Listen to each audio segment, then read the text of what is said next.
sini akan menelusuri kerajaan keraton yang berada di Banten tentang sejarah yang berada di sini. Yuk kita lihat.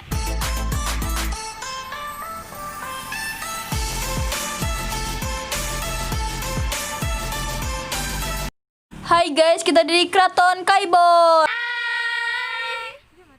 Dalam catatan sejarah, Keraton Kaibon merupakan kompleks bangunan bekas kediaman Raja Kesultanan Banten Sultan Saifuddin dalam tahun 1809 sampai 1813.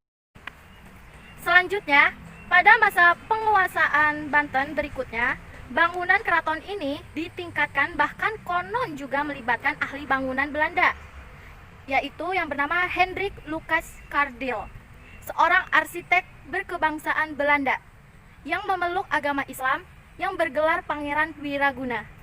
Dinding pembatas sekitar 2 meter mengitari area keraton, mirip sebuah benteng Belanda yang kokoh dengan bastion atau sudut benteng yang berbentuk intan di 4 sudut bangunannya, sehingga pada masa jayanya Banten juga disebut dengan Kota Intan. Ini bangunan di dalam dinding keraton tak ada lagi yang utuh, hanya menyisakan runtuhan dinding dan fondasi kamar-kamar berdenah persegi 4 yang jumlahnya puluhan. Di sini juga tinggal ibunda Sultan Saifuddin, yaitu Ratu Aisyah. Setelah Kesultanan Banten dihapus oleh pemerintah Hindia Belanda tahun 1816, kompleks Keraton Kaibon kemudian dijadikan pusat pemerintahan Bupati Banten pertama Arya Adi Santika sebagai ganti pemerintahan Kesultanan Banten. Keraton Kaibon dihancurkan Belanda tahun 1832 karena Sultan Saifuddin menolak meneruskan pembangunan Jalan Raya Anyar sampai Penarukan dengan kerja paksa yang banyak mengorbankan rakyat. Inilah bukti perjuangan bahwa jika raja dan rakyat bersatu tidak mudah diadu domba dan ditindas oleh kolonialisme yang menjajah bumi Nusantara. Ibaratnya lebih baik hancur berkarang tanah daripada harus tunduk diperbudak penjajah.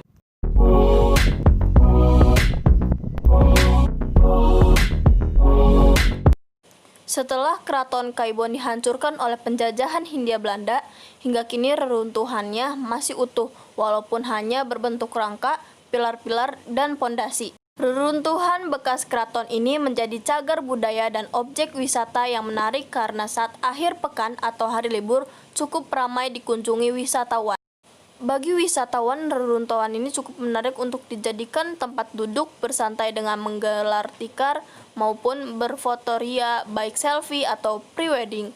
Walaupun hanya berupa reruntuhan tiang, gapura dan dinding batu, tetapi lokasi ini mempunyai kesan monumental, klasik, dan artistik.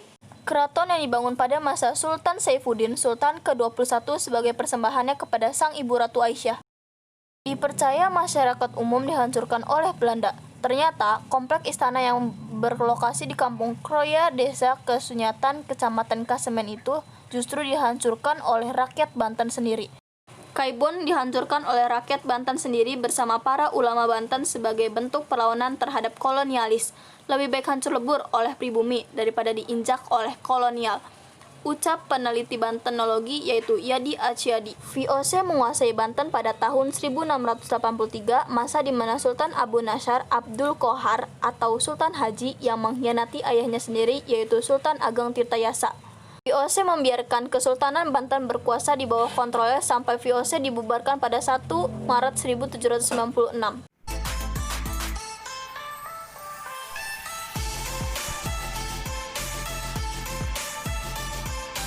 Pada tahun 1807, kerajaan Belanda dikuasai oleh Prancis. Secara otomatis, seluruh jajahan Belanda jatuh ke tangan Prancis. Herman William Daendels diangkat sebagai gubernur jenderal di Nusantara. Ia memerintahkan 3 hal kepada Sultan Aliuddin yang menduduki tahta Kesultanan Banten ketika itu. Namun perintah itu ditolak mentah-mentah, bahkan Sultan Aliuddin memenggal kepala Komander Philip Pieter Dupuy yang diutus Daendels. Pada hari itu juga, tepatnya 21 November 1808, Daendels menyerbu dan menaklukkan Keraton Surasoan. Keraton Kaibon sempat dijadikan Krasidenan Banten, karena Keraton Surasoan sendiri kondisinya sudah porak-poranda. Sesudahnya pusat pemerintahan Krasiden Banten dipindahkan ke tempat yang saat ini menjadi Museum Nasional Provinsi Banten di Kota Serang. Sekian dari kelompok kami, kurang dan lebihnya mohon maaf.